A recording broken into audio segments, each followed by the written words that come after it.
What's up, family? Welcome back to Out of the Darkness. I am Q, and I'm smiling because I can see it all coming down.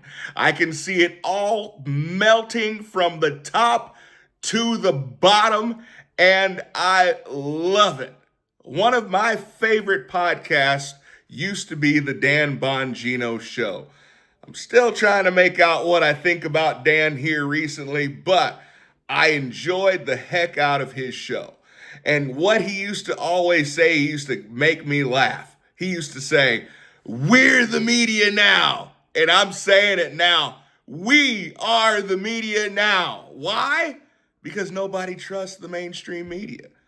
They all are trying to get back to their former glory, but like my dad always told me, be very, very careful with trust, because once it's gone, it's gone. And Donald Trump, if there was one thing that Donald Trump did that changed the country forever, it was by taking a phrase that was already taken, this was mainstream media's term, and flipping it back on them. Fake news. We all knew it, right? We all knew that the media was full of baloney. We all knew that they were reporting things to divide people. We already knew that they were lying to us. And for the most part, we were paying them to do it. But then we came to realize that, wait, we're not alone. Other people think this way too. And the more and more we opened our eyes, the more and more we saw. And so we saw today the groveling and the begging of BBC, the British Broadcasting Channel, or whatever they call it over across the pond. I know we've got a bunch of people from over there in England and the UK, so let me know if I got that wrong. But from the BBC, and they are groveling because Trump has threatened them with a $1 billion lawsuit.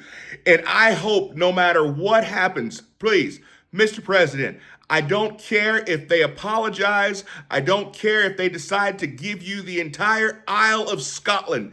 Do not let off the $1 billion lawsuit. Make them pay, because this has to end. Did you guys see this evil, awful, egregious cut? They actually cut the tape from January 6th.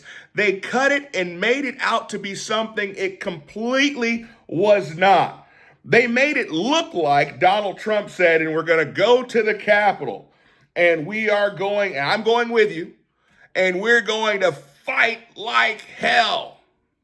Which really and truly, he says, we're going to go to the Capitol, and we're going to cheer on our brave congressmen and women, and we're going to encourage them. Now, how you cut that and make it look like it's something totally different, I'll never understand. I know how they did it. That was a rhetorical question. I know how they did it, but I don't know how you do that and expect people to take you seriously. And by just going in and firing people and forcefully having people step down, no. Time's over for that. If they would have policed themselves and said, we noticed that this was done, and we're going to make it right because we hold ourselves to a higher standard, and they were going to fire the editor and fire the entire staff, then fair enough. But the fact that this had to come out from another party, and the fact that Donald Trump had to go through all of the trouble of filing a $1 billion lawsuit for them to finally stand up and pretend to have even a little bit of integrity, no, sir. They gave him a full apology today. But yet you still have Keir Starmer over there saying, well, I don't believe that they are systematically biased or systematically liberal. Are you kidding me? If not, where are all the cuts from Biden that they made him look bad? Where are all the cuts from Obama? Where are all the cuts from Kamala Harris? Well, I guess they didn't have to cut those. Those guys really did say stupid things. Let me know what you guys think about this. Do you guys think Trump ought to drop this $1 billion lawsuit, or should he fight for real? I'll see you guys next time. Be blessed.